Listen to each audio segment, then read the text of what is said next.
بسم اللہ الرحمن الرحیم الرحمن علم القرآن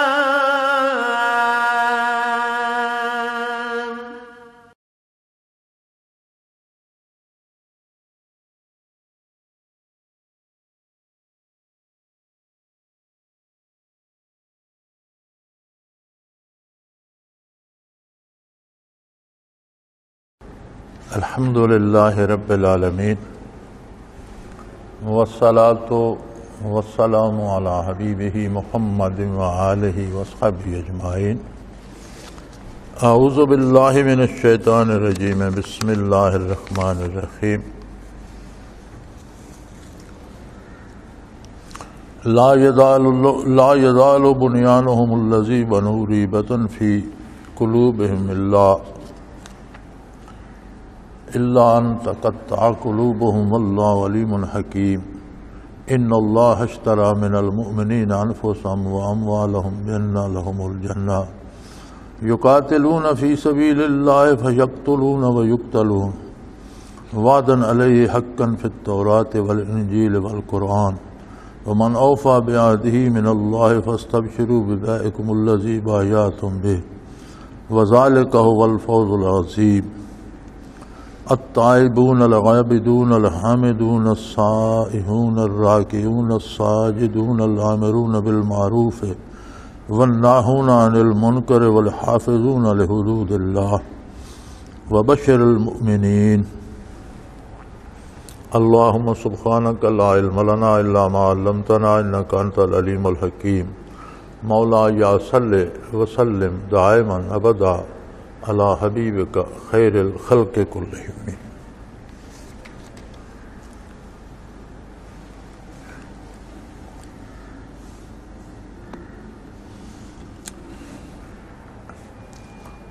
بات چل رہی تھی قرآن حکیم میں، اللہ کریم ان لوگوں کا حال ارشاد فرما رہے تھے جو منافق تھے اور جنہوں نے اسلام کے لبادے میں اسلام کا لبادہ اوڑھ کر اسلام کو اور مسلمانوں کو نقصان پہنچانے کی کوشش کی اور بظاہر ایک عمارت بنائی جس کا نام مسجد رکھا، لیکن اللہ کریم نے حضور کو مطلع فرما دیا، وہی نازل فرما دی کہ انہوں نے مسلمانوں کو نقصان پہنچانے کے لیے اور دشمنان دین کو پناہ دینے کے لیے اور مسلمانوں میں تفرقہ ڈالنے کے لیے یہ عمارت بنائی ہے۔ چنانچہ حضور اکرم صلی اللہ علیہ وسلم کے حکم پر اسے گرا کر تباہ کر دیا گیا۔ اعمال و کردار کا اثر قلب پر، روح پر، باطن پر مرتب ہوتا ہے۔ یاد رہے دنیا دار عمل ہے، جو کچھ کسی نے کرنا ہے اس کا موقع موت تک ہے۔ بالغ ہونے سے لے کر وفات تک کا جو عرصہ ہے، اس میں کسی نے بہت کمانا ہے، بہت زیادہ کمانا ہے، قرب الہی کے بہت اعلیٰ درجات حاصل کرنے ہیں، یا محروم رہنا ہے، یا نافرمانی کر کے دور چلے جانا ہے، تو یہ سب کچھ اس دار دنیا میں ہی ممکن ہے۔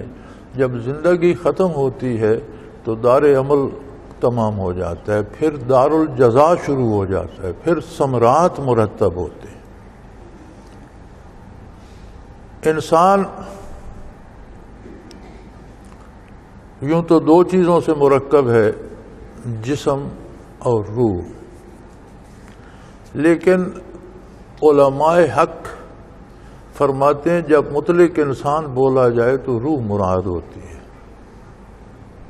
کیونکہ بدن کو روح کے بغیر کوئی انسان نہ کہتا ہے نہ سمجھتا ہے۔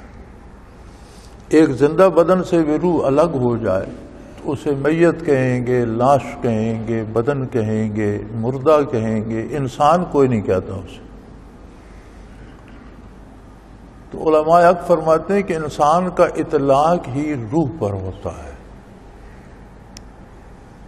اب انسان کے سامنے دنیا ہے، کہا جاتا ہے دنیا بڑی خراب ہے، دنیا مردار ہے، دنیا بڑی بدبودار ہے۔ یہ باتیں اپنی جگہ درست، لیکن دنیا بڑی خوبصورت بھی ہے، اللہ کریم کی بنائی ہوئی اور سجائی ہوئی ہے۔ اس کے موسم، اس کی نعمتیں، اس کی لذتیں اتنی بڑی اور اتنی عظیم ہیں کہ بے شمار انسانوں کو انہوں نے اپنی لپیٹ میں لے لیا۔ خود اللہ کریم نے فرمایا وَقَلِيلٌ مِّنْ عِبَادِيَ الشَّكُورُ، میرے شکر گزار بندے بہت کم ہوتے ہیں۔ اکثریت دنیا میں کھو جاتی ہے۔ دنیا اتنی لذیذ، اتنی حسین اور اتنی خوبصورت ہے کہ یہ اللہ کریم کے مقابلے میں کھڑی ہے کہ بندہ دنیا کی طرف جاتا ہے یا اللہ کی اطاعت کی طرف جاتا ہے۔ تو اصل انسان جو روح ہے اس کا تعلق دنیاوی لذات سے نہیں ہے۔ کسی نے اچھا کھانا کھایا تو وہ لطف بدن کو آتا ہے، کسی نے اچھا لباس پہنا، کسی کو اچھا عہدہ مل گیا، کسی نے سرمایہ جمع کر لیا، اس کا کوئی اثر روح تک نہیں پہنچتا۔ روح کی غذا بھی اور روح کی دوا بھی اللہ و اللہ کے رسول کی اطاعت، روح کا لباس بھی اللہ و اللہ کے رسول کی اطاعت ہے، روح کی عزت بھی اللہ و اللہ کے رسول کی اطاعت ہے، روح کا عہدہ بھی اللہ اللہ کے رسول کی اطاعت ہے۔ یعنی روح کو جو کچھ ملنا ہے، وہ عہدہ ہو، وہ مرتبہ ہو، وہ بلندی پرواز ہو، وہ نیک نامی ہو، یا وہ اس کے نتیجے میں اسے جنت ملے، قرب الہی نصیب ہو، رضائے الہی نصیب ہو، یہ سب کچھ اسے اللہ اللہ کے رسول کی اطاعت میں نصیب ہونا ہے۔ نافرمانی پر ان میں سے کوئی چیز مرتب نہیں۔ دنیا کو دنیا کیوں کہتے ہیں؟ دنیا کہتے ہیں قریب کی چیز کو،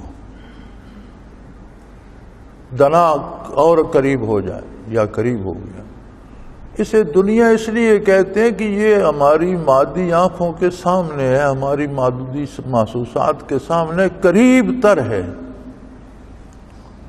آخرت کی نسبت یہ قریب تر ہے، اسے ہر بندہ محسوس کر سکتا ہے، دیکھ سکتا ہے، چکھ سکتا ہے، اس کی لذتیں اٹھا سکتا ہے، اس لیے اسے دنیا کہتے ہیں۔ اب دنیا سے الگ ہو جائے تو نیکی ہوگی؟ نہیں، اللہ نے بڑی بڑی مہربانی فرمائی، ورنہ تو وہ چھٹے سپارے کے شروع میں آتا ہے نا کہ ہم قادر تھے، اگر ہمیں آنے کہتے کہ جو اسلام قبول کرے وہ اپنا گھر لوٹا دے اور اپنی گردن کٹوا دے، تو وہی فائدے میں رہتا جو میرے نبی پر فدا ہو کر گھر بھی لٹوا دیتا، جان بھی گنوا دیتا، وہی فائدے میں رہتا۔ لیکن ہم نے یہ نہیں کہا، ہم نے یہ کہا ہے کہ اس دنیا میں بسو، اسے استعمال کرو، اس کی لذتوں سے فائدہ اٹھاؤ، اس کے خوبصورت لباس پہنو، اس کی اچھی غذائیں کھاؤ، اس کے لذیذ پھل کھاؤ، اس کے موسموں سے لطف اندوز ہو، اچھے گھر بناؤ، لیکن اسے استعمال کرنے کا طریقہ وہ رکھو جو میرے نبی نے ارشاد فرمایا۔ یعنی وہ قادر تھا، وہ کہہ دیتا کہ جو دنیا کی طرف جائے گا اس کا میرے ساتھ تعلق نہیں ہے، اور قرآن کریم کہتا ہے اگر ہم انہیں کہہ دیتے کہ گھر لٹوا دو اور اپنے آپ کو قتل کر دو، جانیں دے دو اللہ کی راہ میں، گردنیں کٹوا دو، تو فائدے میں وہی رہتا جو گھر لٹوا دیتا، جان گنوا دیتا۔ لیکن ہم نے ان پر یہ سختی نہیں کی، انہیں کہا ہے کہ دنیا کو استعمال کرو، دنیا کی چیزوں کو استعمال کرو، لیکن دوسرے کا حق چھین کر نہیں، ناجائز وسائل سے نہیں، حلال اور جائز طریقے سے، اور جس طرح سے میرے نبی نے طریقہ سکھایا ہے اور جس طرح استعمال کرنے کی اجازت دی ہے اس طرح کرو۔ شادی کرو، بچوں کو پالو، ماں باپ کی خدمت کرو، اچھا لباس پہنو، اچھا کھانا کھاؤ، اچھا گھر بناؤ، اور اگر جائز وسائل سے اچھا کھانا نہ ملے تو حلال کی سوکھی روٹی حرام کے بہتر کھانے سے اچھی ہے، پھر اسے چھوڑ دو، حلال کی سوکھی کھاؤ۔ جائز طریقے سے دنیاوی لذتیں نہ ملیں تو ان کا چھوٹ جانا بہتر ہے۔ چونکہ بندے نے جو کمانا ہے، جو ترقی کرنی ہے، جو قرب الہی اسی مختصر سی زندگی میں کرنی ہے، تو لوگ دنیا کے پیچھے لگ کر میرے دین کے ساتھ، میرے نبی کے ساتھ، میرے ایمان والے بندوں کے ساتھ دھوکہ کرنا چاہتے ہیں۔ فرمایا یہ اتنا کبھی کام ہے، اتنا برا کام ہے کہ اس کا اثر ان کے قلوب میں دھس جاتا ہے۔ قلب اس پمپنگ سٹیشن کو نہیں کہتے، یہ دل جو خون سپلائی کرتا ہے یہ دل ہے، اس کے اندر ایک لطیف ربانی ہے جسے قلب کہا جاتا ہے۔ انگریزی والے اسے سٹل ہارٹ کہتے ہیں، اس کو ہارٹ کہتے ہیں، اور قلب کو انگریزی میں سٹل ہارٹ کہتے ہیں۔ انگریزی میں بھی اس کا متبادل لفظ موجود ہے۔ قلب ایک لطیف ربانی ہے، اگر انسان اطاعت الہی اور اتباع رسالت مآب صلی اللہ علیہ وآلہ وسلم اختیار کرتا ہے تو وہ سیکل ہونا شروع ہو جاتا ہے، نکل ہونا شروع ہو جاتا ہے، صاف ہونا شروع ہو جاتا ہے۔ ارشاد پیغمبر صلی اللہ علیہ وسلم ہے لِكُلِّ شَيْءٍ سِقَالَةٌ وَسِقَالَةُ الْقُلُوبِ ذِكْرُ اللَّهِ كَمَا قَالَ رسول اللہ صلی اللہ علیہ وسلم۔ ہر چیز کی پالش ہوتی ہے جو اسے صاف رکھتی ہے، چمکاتی ہے، ورنہ چیزوں کو زنگ لگ جاتا ہے۔ کَلَّا بَلْ رَانَ عَلَىٰ قُلُوبِهِمْ، فرمایا ان کے دلوں کو زنگ لگ گیا ہے۔ اب وہ زنگ سے بچنے کی پالش ہے، ہر چیز کی پالش ہوتی ہے، اور دلوں کی پالش ہے اللہ کا ذکر۔ ایمان لانا، ایمان قبول کرنا بھی ذکر الہی ہے۔ تمام زبانی اعمال، کلمہ شریف سے لے کر نماز روزے تک، سچی بات تک، حق بیان کرنے تک، جتنے اعمال زندگی کے اگر وہ شریعت کے مطابق ہوں تو وہ عملی ذکر ہے، بدن کے مطابق ہوں تو وہ جسمانی ذکر ہے،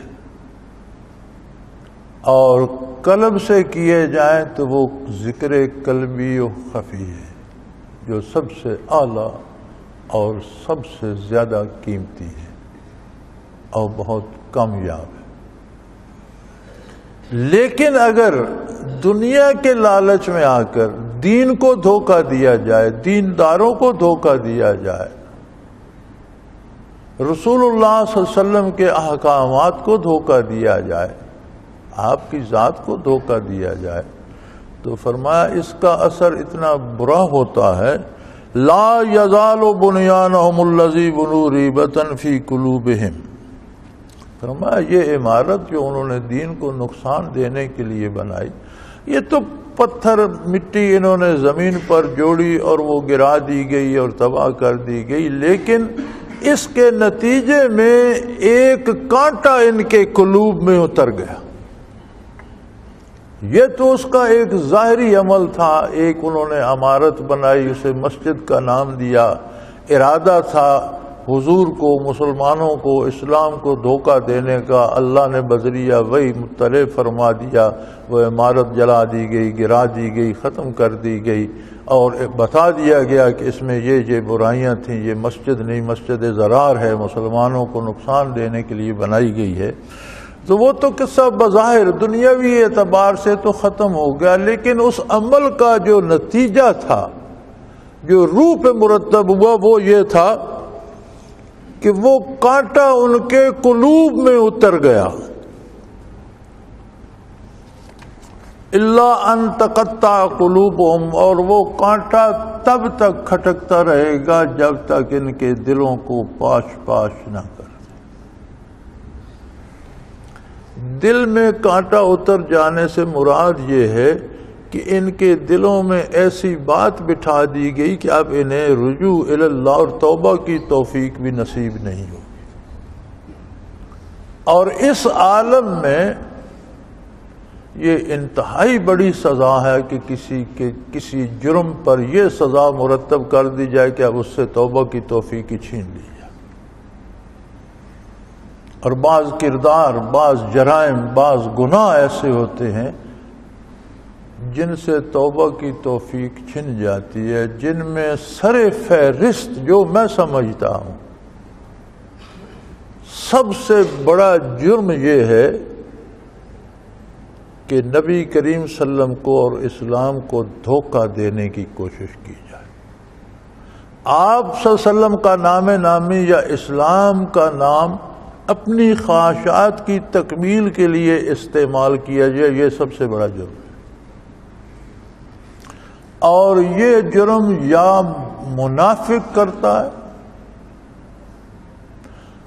یا اگر مسلمان کرے تو وہ منافق ہو جاتا ہے، یا ہوتا ہی پہلے سے منافق ہے تو یہ جرم کرتا ہے، یا اگر کوئی پہلے منافق نہیں، شاید ہم اپنے آپ کو دیکھیں تو ہمیں یہ چیز سمجھ آ جائے کہ بندہ کسی سے پیسے لینا چاہتا ہے، اور رات کو مجھے حضور صلی اللہ علیہ وسلم کی زیارت ہوئی، آپ نے مجھے یہ فرمایا کہ فلاں کام کر دو، پر اس پہ اتنے پیسے لگتے ہیں، میرے پاس نہیں۔ اب یہ ساری کہانی وہ جوڑ رہا ہے جسے سنا رہا ہے اس سے پیسے بٹورنے کے لیے، لیکن نام نامی کس کا استعمال کر رہا ہے؟ حلیہ بنا لیتے ہیں ہم پیروں جیسا، 2-3 تسبیحیں ڈال لی، ایک ٹوپی پہنی، اوپر ایک چادر تان لی، اوپر ایک عصا اٹھا لیا۔ غرض کیا ہوتی ہے؟ لوگ مجھے مقدس سمجھ کر پیسے دیں، میں اس پہ عیش کروں۔ میں سب کی بات نہیں کر رہا، جو ایسا کرتے ہیں میں ان کی بات کر رہا ہوں۔ پیروں میں ہی نیک لوگ بھی ہوتے ہیں، علماء میں ہی صالحین بھی ہوتے ہیں، رہنمائی بھی علماء اور پیر ہی کرتے ہیں، لیکن جو چیز جتنی قیمتی ہوتی ہے اتنی اس کی نقل بھی بن جاتی ہے۔ اب کسی کو سکے کی نقل بنانے کی کیا ضرورت ہے؟ سونے کی بنائے گا۔ نقلی پیتل بنا کر بیچے گا تو کیا کمائے گا؟ اسے کیا ضرورت ہے نقلی پیتل بنا، نقلی سونا بنائے گا۔ تو جتنا اونچا مقام ہے علماء کا، مشائخ کا، اتنی ہی ان کی نقل بنتی ہے، اور جتنے نقال ہیں جو علماء کی نقل کرتے ہیں یا مشائخ کا حلیہ بنا کر لوگوں سے پیسے بٹورنے کی کوشش کرتے ہیں، یہ سارے وہی جرم کر رہے ہیں جو جرم انہوں نے مسجد ضرار بنا کر کیا۔ اور یہ ایسا جرم ہے کہ اس کا کانٹا دل میں اتر جاتا ہے اور تب تک کھٹکتا رہتا ہے جب تک دل کو پاش پاش نہ کر دے، اس سے توبہ کی توفیق سلب ہو جاتی ہے۔ نبی کریم صلی اللہ علیہ وسلم کو سورہ بقرہ میں ارشاد فرمایا گیا، ان الذین کفروا سواء علیہم اانذرتہم ام لم تنذرہم لا یؤمنون ختم اللہ علی قلوبہم وعلی سمعہم وعلی ابصارہم غشاوہ ولہم عذاب عظیم۔ کچھ خاص کفار کے بارے ارشاد ہوا کہ آپ ان سے محنت نہ کریں، آپ ان سے محنت کریں یا انہیں چھوڑ دیں، ان کے لیے برابر ہے، ان پر کوئی اثر نہیں ہوگا۔ سواء علیہم اانذرتم ام لم تنذر، ہم لا یؤمنون، یہ ایمان لانے والے نہیں ہیں، یہ نہیں مانیں گے آپ کی بات۔ یا اللہ کیوں نہیں مانیں گے؟ فرمایا اس لیے کہ اللہ نے ان کے دلوں پر مہر کر دی، ان کے کانوں پہ مہر کر دی، ان کی آنکھوں کے آگے پردہ ڈال دیا، اور ان کے لیے دردناک بہت بڑا عظیم عذاب ہے ان کے لیے۔ مفسرین فرماتے ہیں کہ یہاں ایک سوال تو پیدا ہوتا ہے کہ جب اللہ نے مہر کر دی دلوں پر، کانوں پہ مہر کر دی، وہ حق سن نہیں سکتے، آنکھوں پہ پردہ ڈال دیا، حق دیکھ نہیں سکتے، تو پھر ان بیچاروں کا کیا قصور ہے؟ وہ تو جہنم ہی جائیں گے۔ یا پھر حضور اکرم صلی اللہ علیہ وسلم کا وہ ارشاد پیش کیا جاتا ہے جو آپ نے فرمایا کہ بندہ جب جرم کرتا ہے، نافرمانی کرتا ہے اللہ کی، اللہ کے رسول کی، تو وہ جرم اس کے دل پر ایک سیاہی چھوڑ جاتا ہے، ایک سیاہ نقطہ پیدا ہو جاتا ہے۔ توبہ کرے دھل جاتا ہے، توبہ نہیں کرتا پھر کرتا ہے، پھر کرتا ہے، تو وہ سیاہی بڑھتی رہتی ہے، بڑھتی رہتی ہے، حتیٰ کہ جب پورا قلب سیاہ ہو جائے اور کوئی نقطہ بھی سفیدی کا نہ بچے، تو پھر اس پر مہر کر دی جاتی ہے۔ زبردستی مہر نہیں کی جاتی، انسان کا کردار اپنے دل پر مہر لگوانے کا سبب بن جاتا ہے، اور جب دل پر مہر لگ جائے پھر اسے محمد الرسول اللہ صلی اللہ علیہ وسلم کی تبلیغ بھی اثر نہیں کرتی، اور کسی کا واز تو کیا سنے گا وہ؟ حضور کو منع فرما دیا گیا صلی اللہ علیہ وسلم کہ آپ ان سے بات نہ کریں، انہیں چھوڑ دیں۔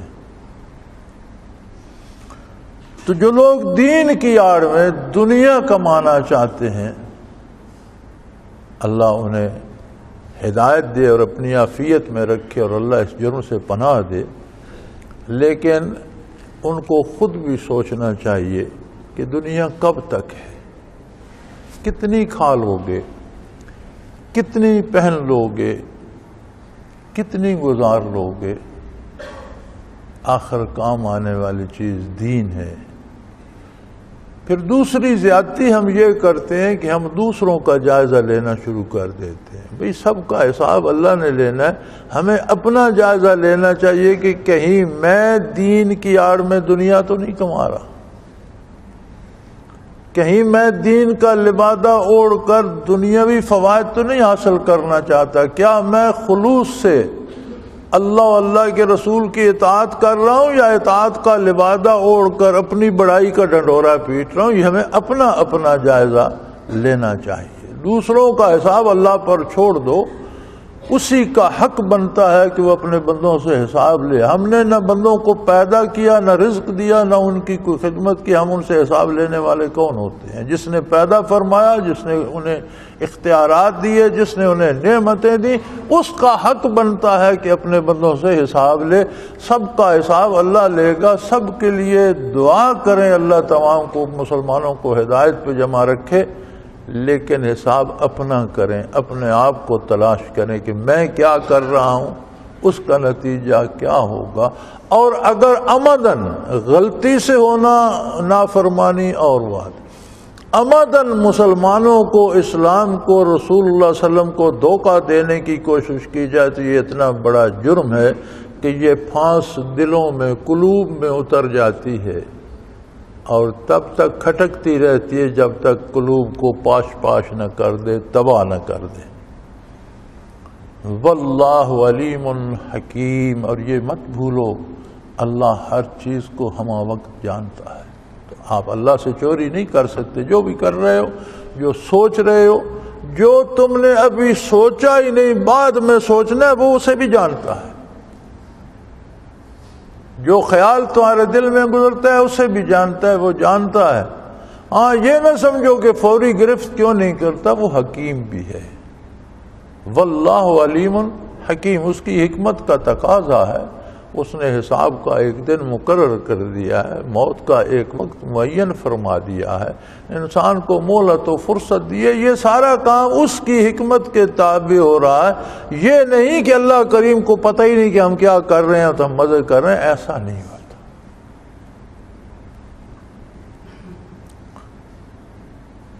ان اللہ اشتری من المؤمنین انفسهم واموالهم بِأَنَّ لَهُمُ الْجَنَّةَ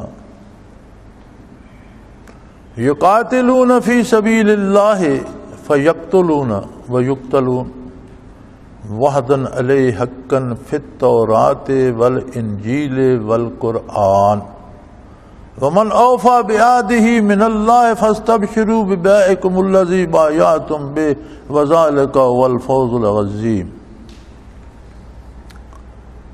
سبحان اللہ، وہ مالک ہے، بے حد کریم ہے، اس کی رحمت اتنی وسیع ہے کہ کوئی اس کی حد متعین نہیں کر سکتا۔ جیسے اس کی ذات لامحدود ہے، ویسے اس کی صفات حدود سے ماوراء الورا ہیں۔ اب دیکھیں، سیدنا فاروق اعظم رضی اللہ عنہ نے جب یہ آیہ کریم نازل ہوئی فرمایا عجیب بات ہے، اللہ کا عجیب کرم ہے، بندے کو وجود سے لے کر دماغ تک، گھر سے لے کر اولاد تک، صحت سے لے کر عہدے تک، جو چیز بھی بندے کے پاس ہے سب خود دی اور مفت دی، اور مفت لے نہیں رہا، اس سے واپس خرید رہا ہے۔ کیسا کریم ہے کہ تمام نعمتیں زندگی سے لے کر ہر نعمت اسے مفت دی۔ خلق لکم ما فی الارض جمیعا، روئے زمین پر سب کچھ میں نے تمہاری خدمت کے لیے پیدا کر دیا۔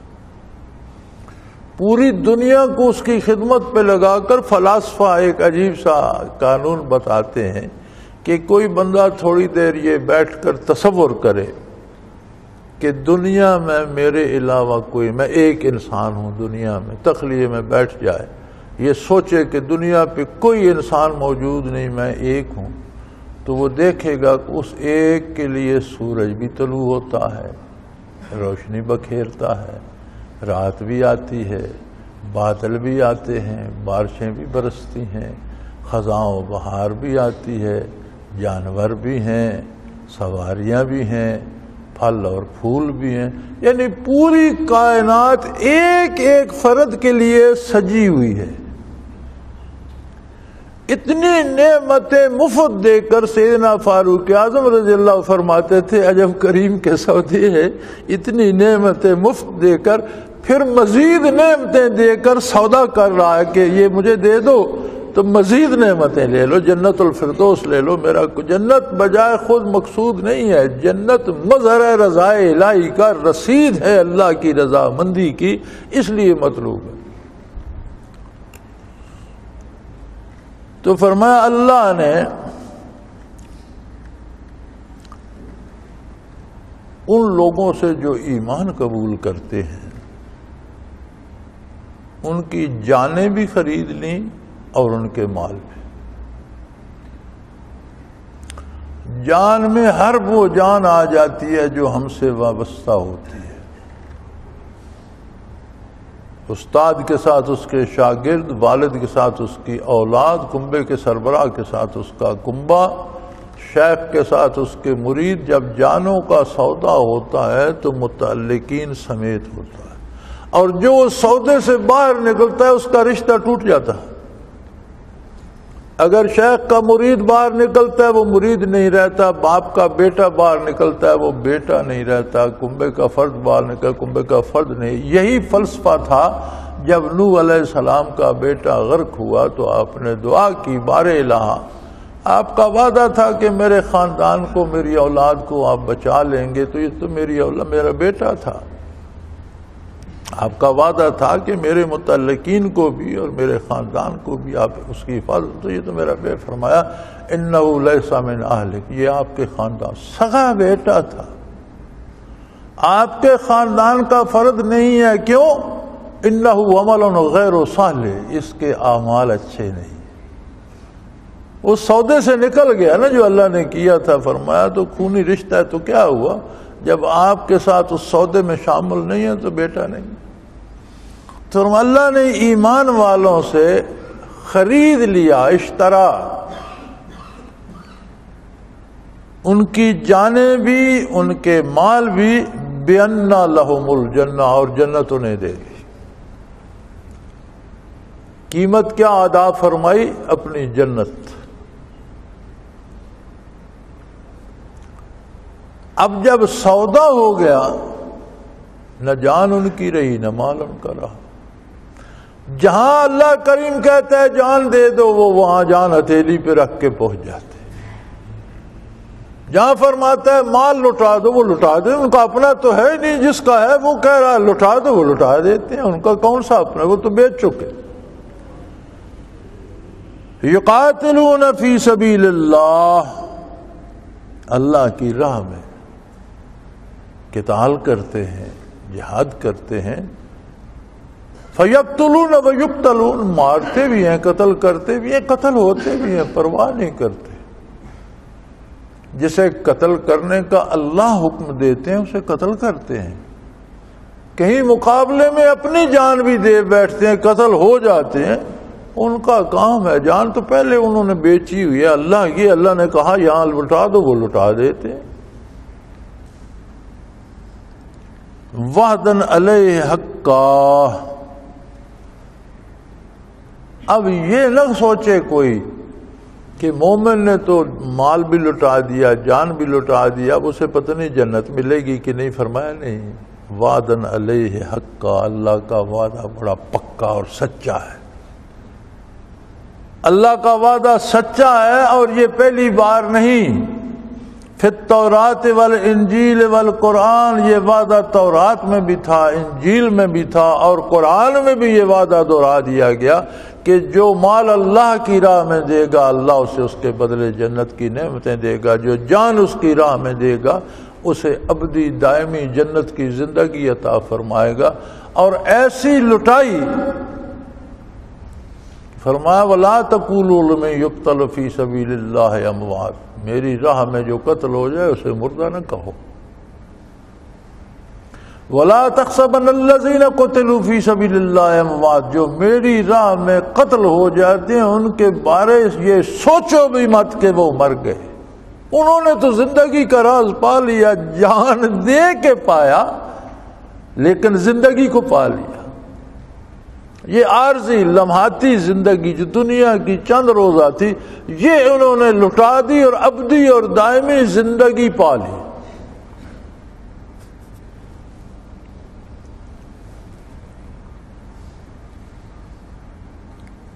74-75 میں، یہ 70 کی دہائی میں پہلی توسیع ہوئی تھی مسجد نبوی کی،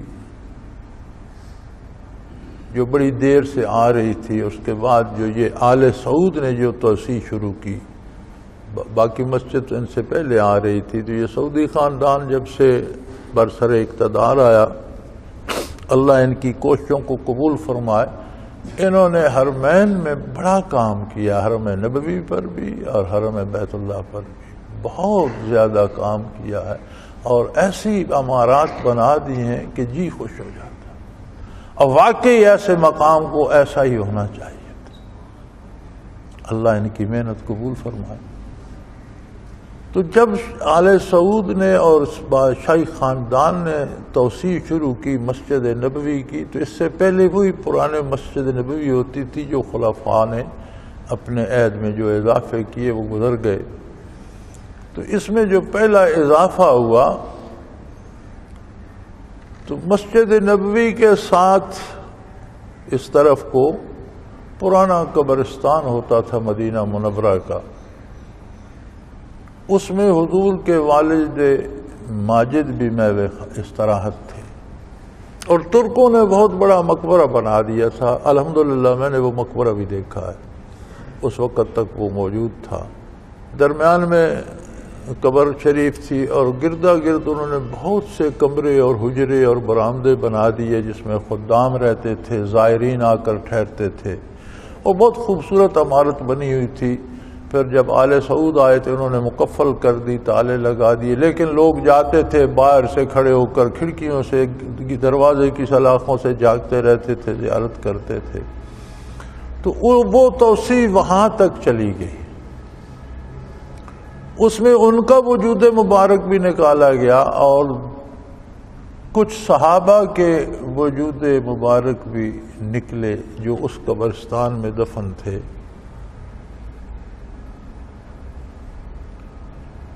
جو پہلی صدی ہجری میں دفن ہوئے اور 14ویں صدی ہجری میں نکالے گئے تو اس طرح تر و تازہ تھے جیسے آج کوئی محو خواب ہوا.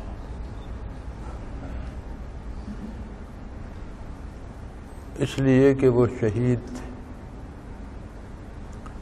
جسم جب تک اس میں روح رہتی ہے یہ تر و تازہ رہتا ہے. تو ان کی موت ان کا رشتہ منقطع نہیں کر سکتی. ان کی آخرت کی زندگی اتنی مضبوط تھی کہ ان کے وجود ہائے مبارک بھی تر و تازہ تھا. اور یہ قصہ اگر پڑھنے یا بیان کرنے لگے تو یہ بڑا طویل ہے. آج تک بھی ایسے شہداء ملتے ہیں جن کے وجود اسی طرح ہے. تو فرمایا جو سودے کے پکے ہیں اور جنہوں نے سودا کر لیا وہ اللہ کی راہ میں قتال بھی کرتے ہیں, قتل کرتے بھی ہیں, قتل ہوتے بھی ہیں. اور اس میں شبہ نہ کرو کہ انہوں نے تو جان دے دی, اب پتہ نہیں ان کے ساتھ کیا ہوگا. ہوگا وہی جو اللہ نے وعدہ فرمایا. اللہ کے وعدے حق ہیں اور بڑے پکے ہیں. یہ وعدے تورات میں بھی موجود تھے, یہ انجیل میں بھی تھے اور یہ قرآن میں بھی موجود ہیں. ہاں یہ یاد رکھو کہ بندے کی طرف سے بات نہ چلی جائے. وَمَنْ أَوْفَى بِعَهْدِهِ مِنَ اللَّهِ, جو بندہ اپنی طرف سے اللہ کے ساتھ یہ سودا نبھا لے جائے. فرمایا اللہ کی طرف سے کمی نہیں آتی. بندہ کمزور ہے, بندہ پھسل جاتا ہے, بندہ دنیا کا لالچ کر جاتا ہے, بندہ خواہشات کا اسیر, بندہ سودا توڑ بیٹھتا ہے. شاید یہ باتیں ہماری سمجھ میں نہ آئیں کہ ہم ان لذتوں سے آشنا نہیں ہیں. اللہ کریم نے نماز فرض فرمائی ہے. کیا نماز کا حاصل کیا ہے؟ کیا نماز ہمارے سجدوں سے اللہ کی شان بڑھ جاتی ہے اور اگر ہم نماز نہ پڑھیں تو اس کی شان میں معاذ اللہ کو کمی آ جائے گی؟ نہیں. ساری دنیا سارے بندے ولی اللہ ہو جائے تو اللہ کی شان بڑھتی نہیں ہے. ساری دنیا خدا نہ کرے کافر ہو جائے تو اس کی شان میں کمی نہیں ہوتی. مخلوق کا عمل اس کی ذات کو متاثر نہیں کرتا.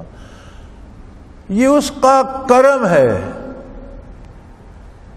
بطفیل نبی کریم اس نے امت مرحومہ پر ایک احسان فرمایا. شب معراج فرمایا 50 نمازیں پڑھا کرو. 50 دفعہ 24 گھنٹوں میں مجھ سے ملنے آیا کرو. کسی کو ملک کا سربراہ کہہ دے کہ تم یار مجھے صبح شام ملا کرو, وہ کبھی قطع کرے گا؟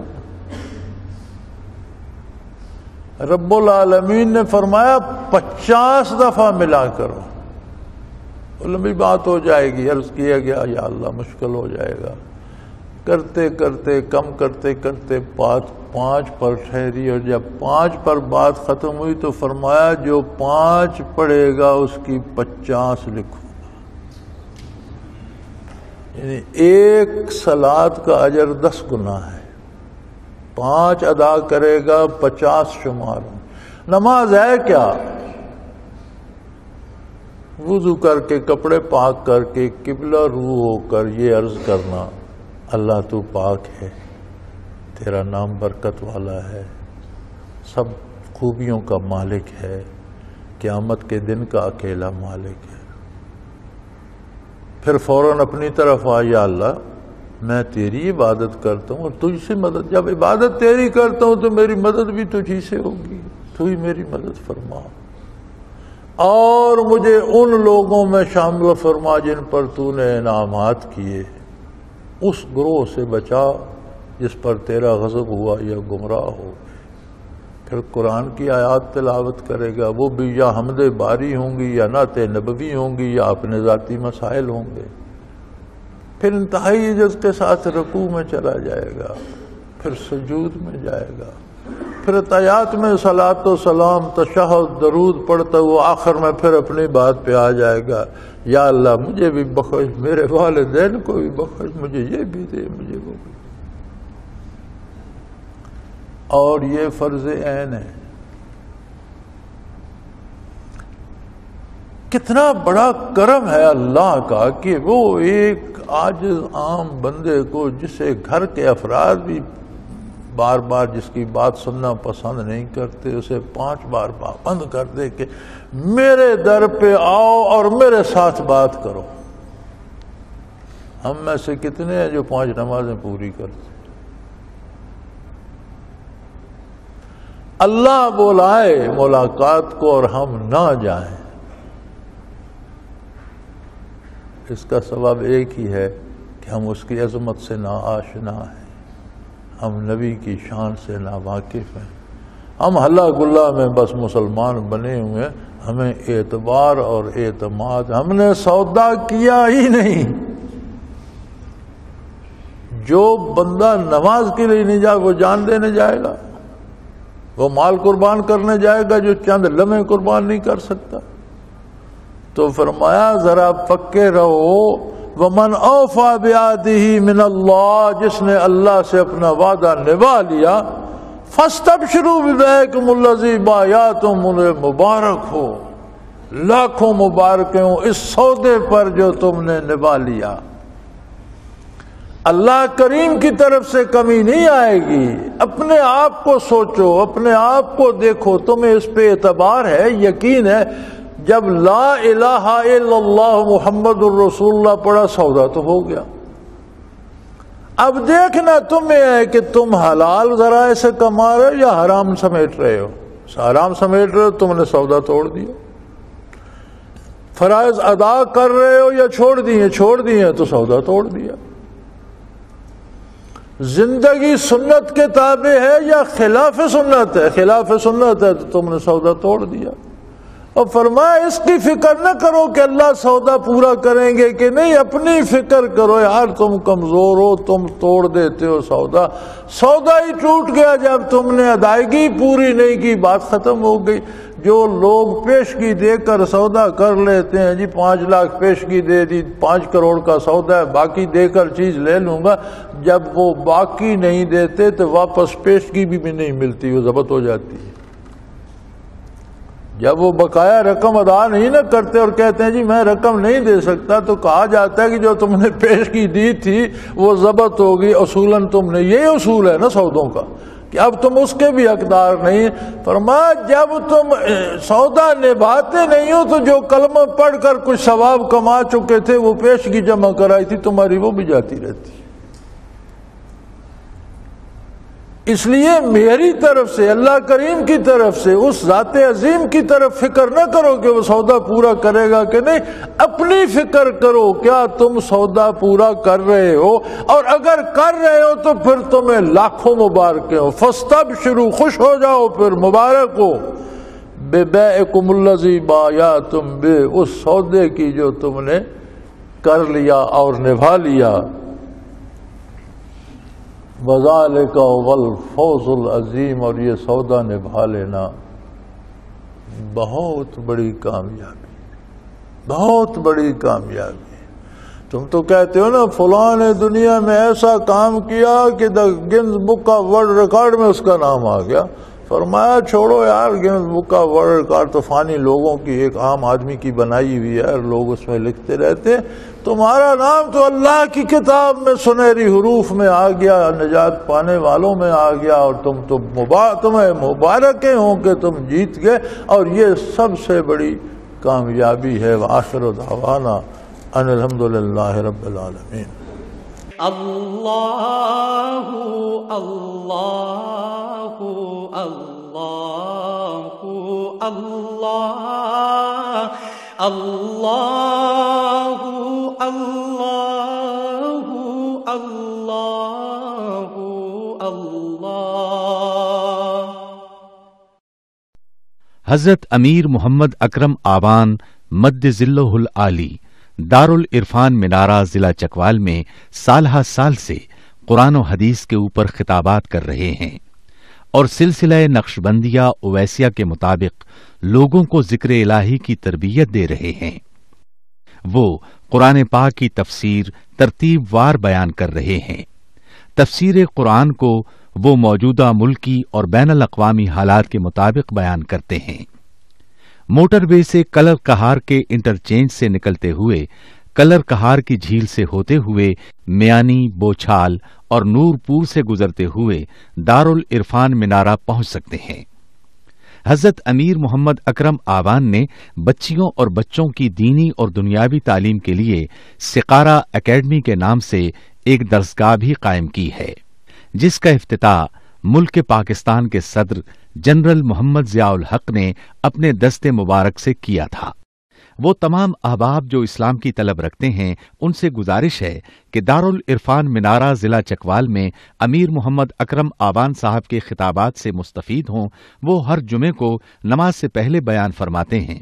ہر ماہ کی پہلی اتوار کو ماہانہ اجتماع ہوتا ہے جس میں آپ خصوصی خطاب فرماتے ہیں اور پاکستان کے چاروں صوبوں سے احباب اس اجتماع میں شرکت کرتے ہیں۔